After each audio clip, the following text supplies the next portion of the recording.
We are at EarthX 26 with Fred Garth, the author of the new book, The Sushi Warrior. And Fred is on a mission to end slavery in the illegal fishing industry worldwide. That's quite a topic Yes. we need to discuss. Yes. So, the obvious first question is, do you eat fish? Yes, I do eat fish, but you can eat fish that is sustainably sourced, especially if you catch it yourself, which not everybody has the opportunity to do. But if you have a local seafood market, you can do that. If you're not that fortunate, even believe it or not, some mail order seafood is sustainably sourced. So you have to do a little research. If the average person goes to a grocery store, a supermarket, Yeah. how much of that fish that we see there is tainted? Well, it's hard to say, but we do know for a fact that 20%, 1 in 5 fish, is caught illegally. So that's a lot of the market. It's a $20 billion illegal black market. And in the United States, 80 to 90% of the fish that we eat is imported. So if you connect the dots, 20% caught illegally, 90% imported, it's very likely that all of us eat illegally caught fish, which was caught by fishing slaves. Yeah, we will go to the slavery element because Yeah. that's of course surprising in itself. Yes. But before we go there, are there particular fish that are more illegally caught than others? I mean, Yes, there are tuna, who is actually one of my main characters there's in the my book character in your book. Yeah. is a giant bluefin tuna, and so it's a highly sought after fish. It's the most consumed fish in the world. I see. 10 billion pounds of tuna is caught every year. So we love tuna on our sushi and in cans as well, and so yeah, there's a huge illegal market going after the tuna. Now, tell me about slavery because that seems to be something we thought that is way behind us, but I, not so. I will, but I did miss one thing, and that is that the most expensive fish Yeah. ever was bought in January in Tokyo of this year. It was a 535-pound bluefin tuna, $3.2 million for that one fish. That's when you have that much money in any industry, then there's going to be corruption. So that leads into the human slavery. But now that you brought it up, Yeah. but who is in the world is going to pay $3 million A, for a fish? a lot of people. It's an auction, so it goes up, and then somebody buys that, and it's used for sushi. But why is that tuna different from another tuna? Well, it's considered the most delicious tuna on the planet, the most delicious fish on the planet, and it's the most expensive fish ever sold. Anyway, $3 million for one fish. I got it. Yes, And that's part, again, not to self promote, but it's part of the reason in the story of the book, the fictional story. The boy catches a big tuna, Yes. and so the human traffickers and illegal fishing fleets want that fish because it's very valuable. Yes. So You need to update the book and say Yeah. you can get $3 million for it. that's right, exactly. But tell me about the slavery.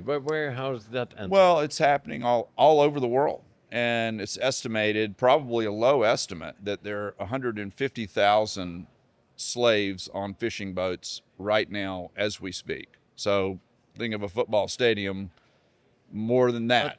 But how does it work? I mean, slavery. In general, Can't these people escape? no. Why? In general, they think they're getting a real job. Yeah. They're advertised for, come make money, become a fisherman on these boats.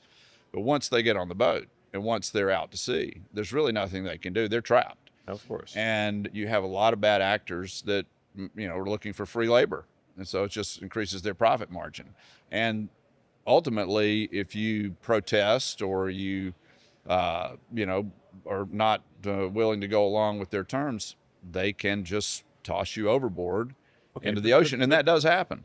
all is, I believe. Yeah. But I'm thinking, that fishing trip, maybe a week or even a month.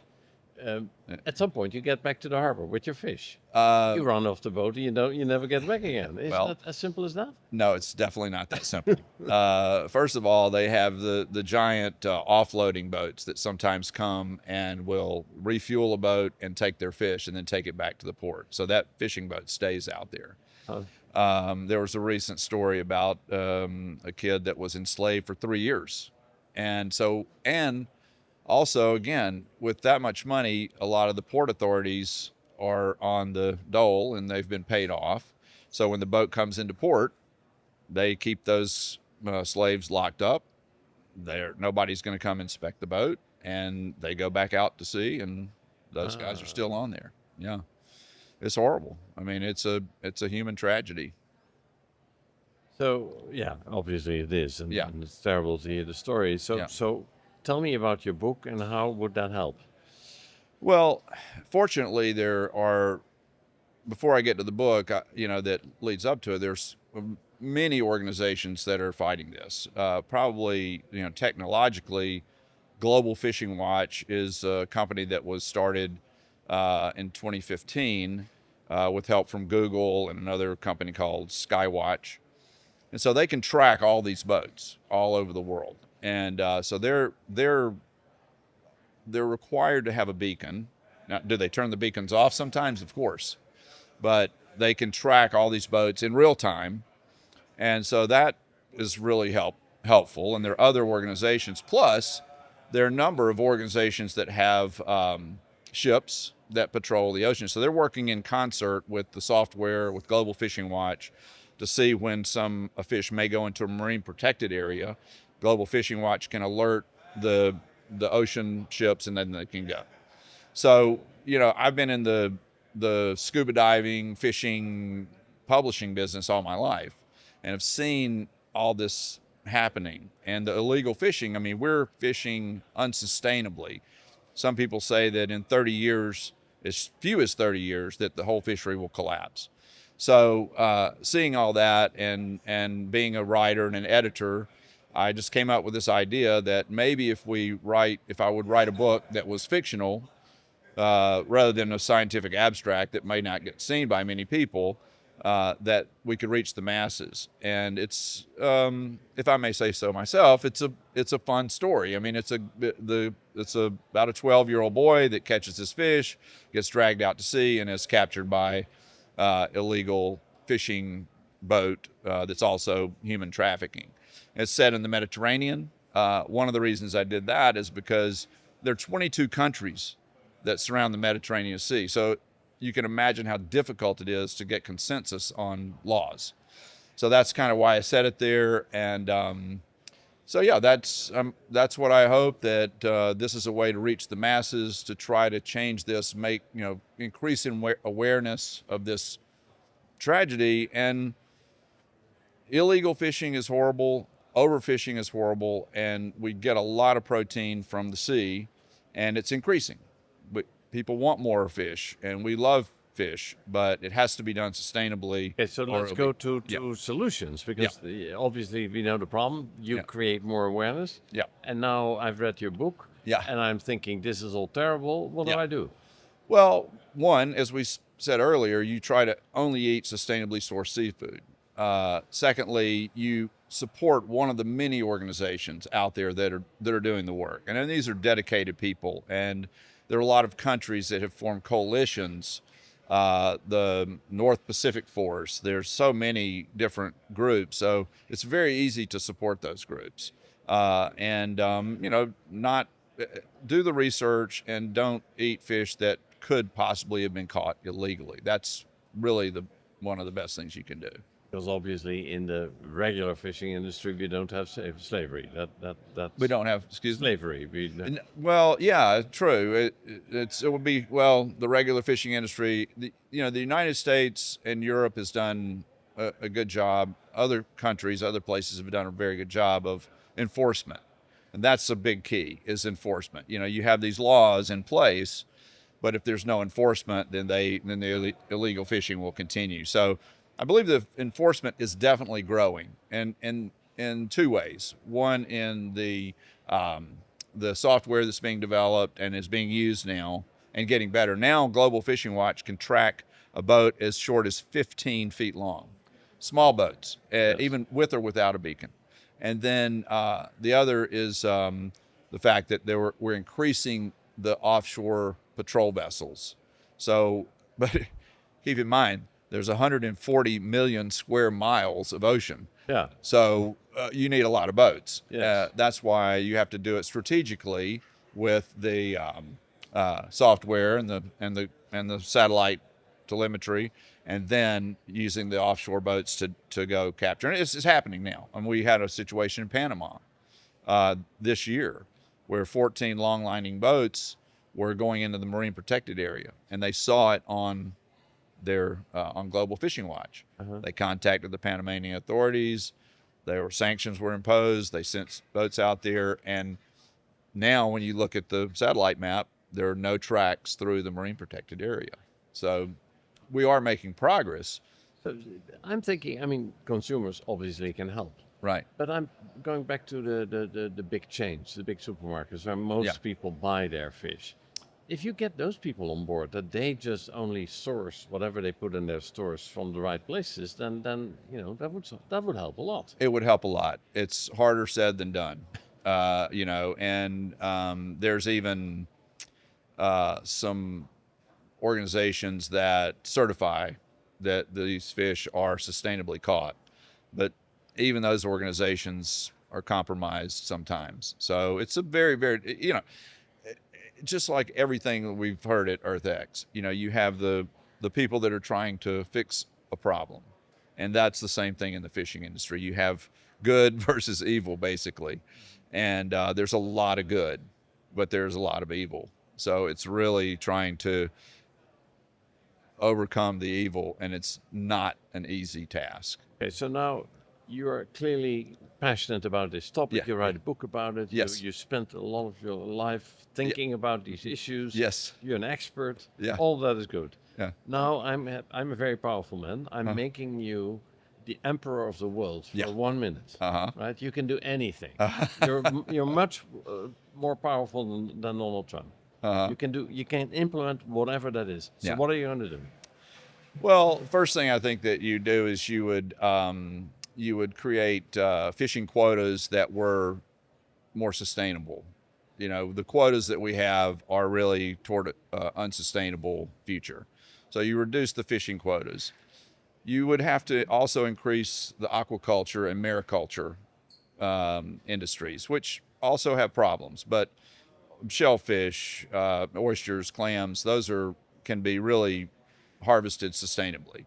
So you focus on that and bringing that, because we're having more and more demand for seafood. So if you can grow that seafood coastally, offshore, on land sustainably, then that really helps. And that's a growing industry. So those are the things I would do. And then I would also, reduce the number of ships out there, make them track. If you turn off your beacon, I'm sorry, you're done. You can't, there are tracks where here's this boat going, and then there's a marine protected area. All of a sudden the beacon goes off. 3 days later, on the other side of the marine protected area, the beacon comes on. And it doesn't take, scientists to figure that what they did. So you have to increase the enforcement. And if you really want to go crazy, you could get all the navies of the world to designate certain number of ships to patrol the oceans. Not patrolling the Strait of Hormuz, but something else. That's right. I get it. Yeah. So Yeah. now I have a moment that I forget an important name. Who's the British filmer the British documentary maker who is... Oh, David Attenborough? Of course, Attenborough, yeah. Slipped my name for a moment. That's okay. So he did the movie recently about oceans. Yes. You must have seen that. Yes. And what I thought was so inspiring about that is that where I happen to live, actually, in California, in Santa Barbara, that channel, Yes. when that got protected, Yeah. the fisheries repopulated very quickly. I mean, Right. it's very Yes. promising. Well, so when you made me king of the world for a minute, Emperor. emperor, then it's a different hat. Yes. Then yes, expand the marine protected areas for Yes. sure, because there is also an overflow. So when you have a marine protected area, outside of that, it populates and the fish spill over. It has a spillover effect. So it's proven that marine protected areas are good. And in California, in your home state, and I read this just today actually, they've made a marine protected area that is open for recreational fishermen. We can go and catch a fish, and if there are certain limits, we can keep some and not keep some. But they closed it for industrial fishing. So that's another type of marine protected area. There's various types. So yeah, that's definitely expand the marine protected areas is something that I would do as emperor. Do you fish yourself? Oh yeah, I'm Yeah. a very avid fisherman. Where do you go? I go to Panama to fish and Costa Rica and the eastern tropical Pacific. The Pacific side of Latin America is very prolific. But all that is catch and release. It's sport fishing. Are you not trying to get a $3 million catch? No. We're not. We're doing that just for sport. But you also have to understand that the amount of money that is coming into those areas for people that want to, go to this resort, they want to catch a big blue marlin or black marlin, that funds that economy, and it also protects the fish because the countries of Panama, of Costa Rica, El Salvador, they want to protect that fishery so that the Americans and Europeans and whoever will continue to come down and spend all that money to buy those fish. In fact, Guy Harvey, who illustrated this book, world-renowned marine conservationist and artist, he and his studies have shown that a dead marlin taken to the market may be worth $100 or $200. But a live marlin is worth more than $100,000 because it's caught and released. Now, I also fish for my own dinner table sometime, but it has to be within the regulations and the laws for, red snapper, grouper, those type of fish, which are, sustained. I'm a complete layman here, but, That's okay. but this whole catch and release thing. I mean, I'm thinking that Yeah. hook goes through whatever, and Yeah. then you basically you create a lot of damage. It must hurt or not. So how does that work for fish? Are they Well, happy back in the ocean with a wound? I mean, it Well, sounds good, but is yeah. it good? Well, look at the alternative. The alternative is that you go out and you kill the fish and you take it to the market. So yeah, I mean, it may cause some pain, but the fact is that these fish are being protected. Additionally, what's happening is there's a lot of tagging going on. So satellite tag goes into the fish. You can track where the fish goes, and based on that, then you can create laws to determine which country needs to make certain laws based on where that fish goes. So we want to make sure that Yeah. our audience sees that they need to read this, right? Yes, I'm they need sure to read there it. is a place where this can be Yeah. received or gotten, Yep. bought. Yeah, Amazon.com, I'm Amazon. sure. Yeah, why not? You should read the book before the movie comes out. Exactly. Well, that's right. That works. The Sushi Warrior by Fred Garth. What is the take-home message, Fred? I think the take-home message is to enjoy seafood as you can, but do a little bit of research and try to make sure that it's sustainably caught. And even tuna fish in a can, a lot of that is sustainably caught. So we can do our part by eating the right seafood, and not you don't have to give up seafood. Just eat the right seafood. Thank you, Fred. Thank you.